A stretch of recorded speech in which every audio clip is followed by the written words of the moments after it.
Hey everyone, Zeddy here again today with a brand new video. And I wanted to do a discussion video, no like highlights or decks or anything like that. I just wanted to go over some stuff. So we recently had a nerf go live in Hearthstone.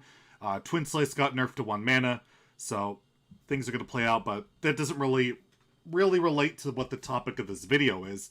And as you can tell by the title is, does skill matter in Hearthstone anymore? Is this a skill testing meta? Does it really matter what your decisions are? And this all kind of like escalated. This discussion escalated when on Twitter after a Grandmasters game a week or two ago, Celestalon, one of the head card designers over at Blizzard, I think he's one of the main guys behind Demon Hunter, tweeted this. He said, this was actually after there was a couple of games where there was some like suspect plays. He said, I think there's actually something interesting to discuss here.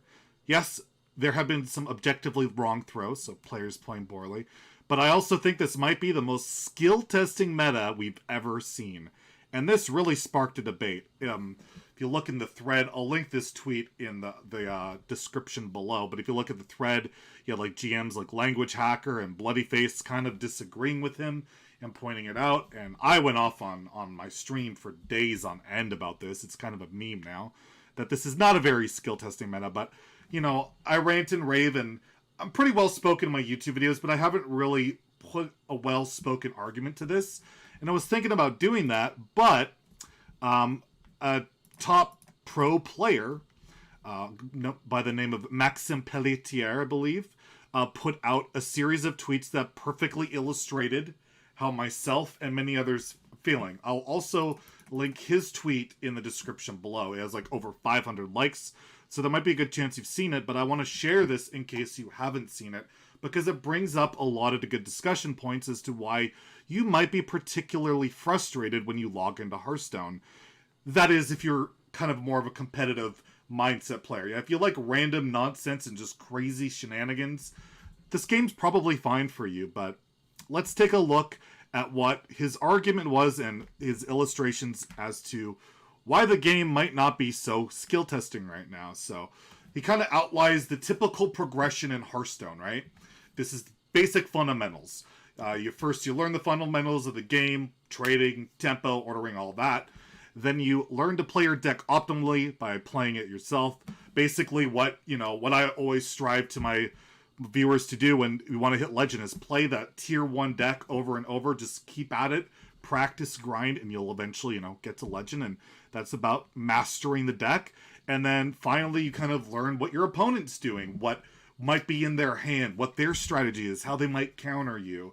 And that's like basically the optimal line of play is you master your deck and you kind of get a really good idea of what your opponent's doing, and the skill ceiling goes up a lot once you really can play around your opponent's hand and what they're doing. So we progress though. There's factors into playing around your opponent's deck, knowing what they could do next turn, and know what their win condition is. So if it's Demon Hunter, you actually have a pretty good idea what they're going to do next turn. They play Battlefield on 1, it might be Umberwing on 2. They might play a buff on it, something like that. So you might want to try and set up, like, oh, maybe I need to coin something to kill that Battle Fiend, because if it gets buffed, I'm going to be out of reach, things like that.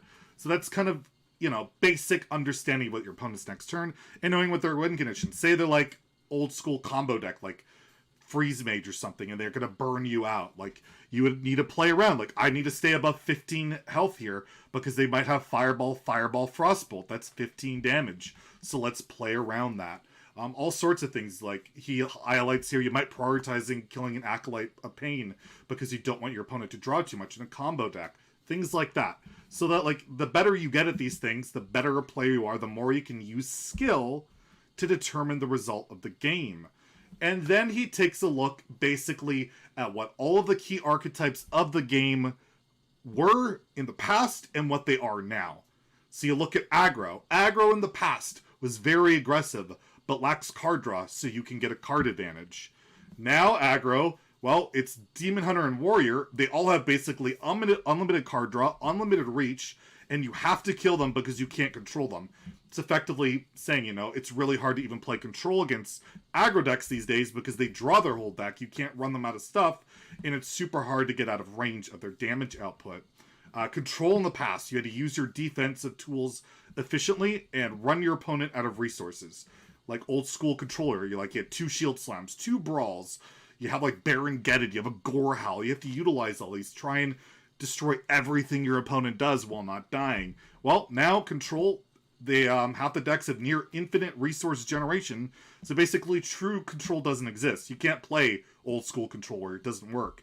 The only Control-ish deck out there is Galakrond Priest, but that has infinite generation and value with its Galakrond, and plays out more like a value greed tempo deck, not really Control. Combo in the past. Draw most of your deck and assemble a game-winning combo. This could be like Miracle Rogue, getting all of your burn together, Freeze Mage as I mentioned before, or more recent times Mecha'thun Warlock or Druid or something, or Malagos Druid, get your burn, kill your opponent. You have to get there, right? Well, combo now, we don't really have them as it's mentioned, and his best comparison is Glowfly on turn 3 or Mount Solar on turn 5, and comboing it with 0 mana cards. I think there's kind of a combo-ish deck if you want to call it Quest Warlock, but that's still a lot more high-rolly, but let's go Quest Warlock. You want to get your Malagos burn, but again, it's just not really there. It's not prevalent. And then we have mid-range. In the past, you play successive threats in the mid-game to eventually run your opponent out of defensive tools. You'd outgreed Control. Like Savannah Highmane, back in the day, was joked about that Savannah Highmane was a legendary minion. Why? Because it was so insane. Now Savannah Highmane, you get it offered from Zephrys, you're pissed off. It's just been power creep so hard. And now mid-range is just play the broken stuff as fast as possible, so that's virtually impossible to control it.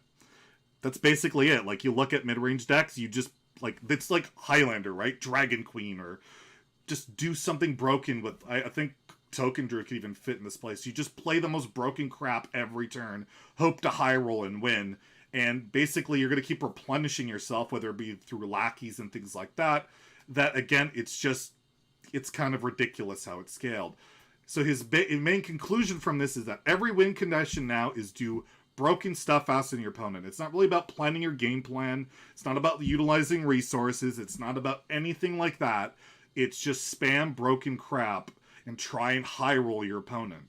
So, and he kind of uses what's the antithesis? What's the cause of this? Well, you have lackeys, Dragon Queen Alexstrasza, and so many other randomly generated cards that basically your opponent's hand is literally full of random cards. I played a Priest Mirror yesterday on stream where my opponent had 10 cards in hand, 1 started from his deck. What am I supposed to play around? And also in my hand, I think 7 of my cards were randomly generated. What is he supposed to play around? It's literally just, like he says, screw it, just play it. Play whatever the strongest thing is every turn, and if my opponent can answer it, I guess I'll play the next most broken thing the next turn. There's not much strategy in that. It's just play a bunch of crap, right? And the another note is the power swings. The swing turns are just so insanely swingy.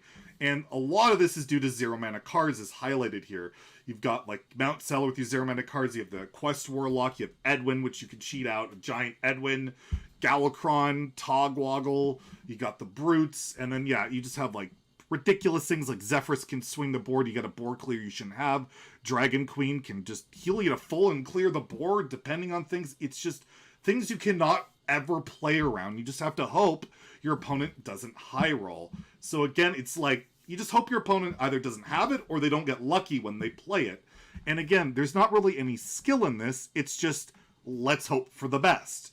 And again, that seems to be the mentality.